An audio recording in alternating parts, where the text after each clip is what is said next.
नमस्कार मित्रांनो, तुमचं पुन्हा एकदा स्वागत आहे आपल्या लाडक्या मल्हार ट्रेकर्सच्या चॅनलमध्ये। नेहमीप्रमाणे आज आपण एका ऐतिहासिक ठिकाणाची माहिती जाणून घेणार आहोत। चला तर मग आपण सुरुवात करूया।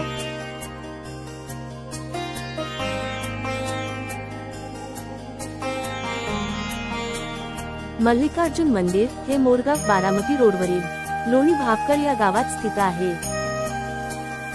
पर्यटकांच्या नजरेपासून लपलेले हे एक अतिशय देखणे असे शिव मंदिर आहे।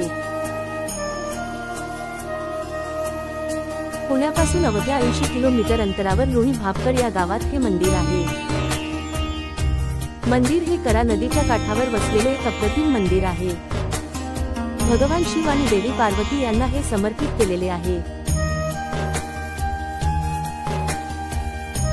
तसेच श्री दत्ताचे मंदिर देखील इथे आहे।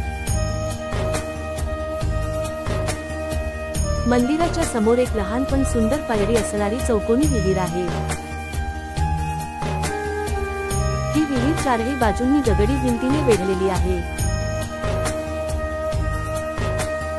विहिरीमध्ये एक सुंदर कोरीव अशी एक वास्तू आहे ज्यावर अप्रतिम कोरीव शिल्पे कोरलेली आहेत। भगवान विष्णूचे सर्व 10 अवतार आपल्याला यावर पाहायला मिळतात।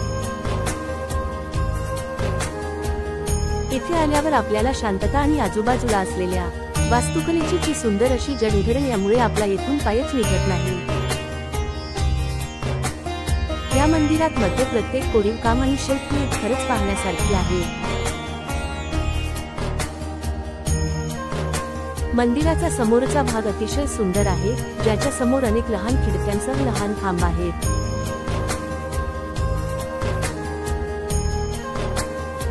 संपूर्ण प्रवेशद्वाराची भिंत, दरवाजा आणि खिडक्याची बांधणी ही गुंतागुंतीच्या कोरीव कामांनी केलेली आहे। त्यामुळे हे एक कुशल कारागिरीचे दर्शन आपल्याला पाहायला मिळते।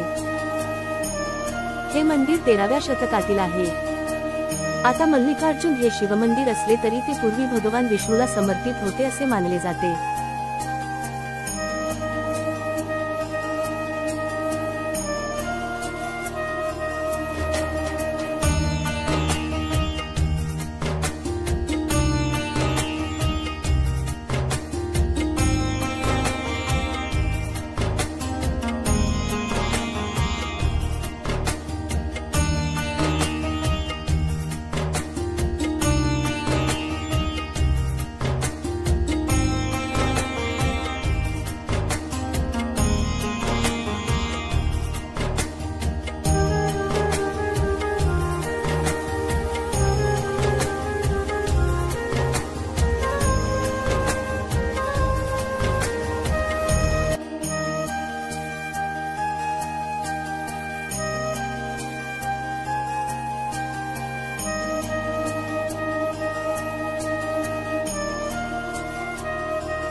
मंदिराच्या आवारात सध्या रस्त्याच्या कडेला एक वराहाचा पुतळा आहे। वराहाच्या पायांच्या खाली शंख, कमळ, गदा आणि डिस्क आहे। सर्व वस्तू विष्णूशी संबंधित आहेत। वराहाच्या पायाखाली पडलेला राक्षस दयेची याचना करत असल्याचे दिसते। परंतु कोरीव कामाचा हा भाग देखील खूपच खराब झाला आहे। वराहाच्या शरीरावर अनेक विष्णूची एकसारखी अनेक प्रतिमा आहेत. 1999च्या काळामध्ये जवळच्या शेतात हा वराह सापडला. या सापडण्याच्या बातम्यांमुळे मंदिराच्या संकुलात अचानक रस निर्माण झाला. त्याआधी ही जागा बहुतेक लोकांच्या नजरेतून सुटली होती.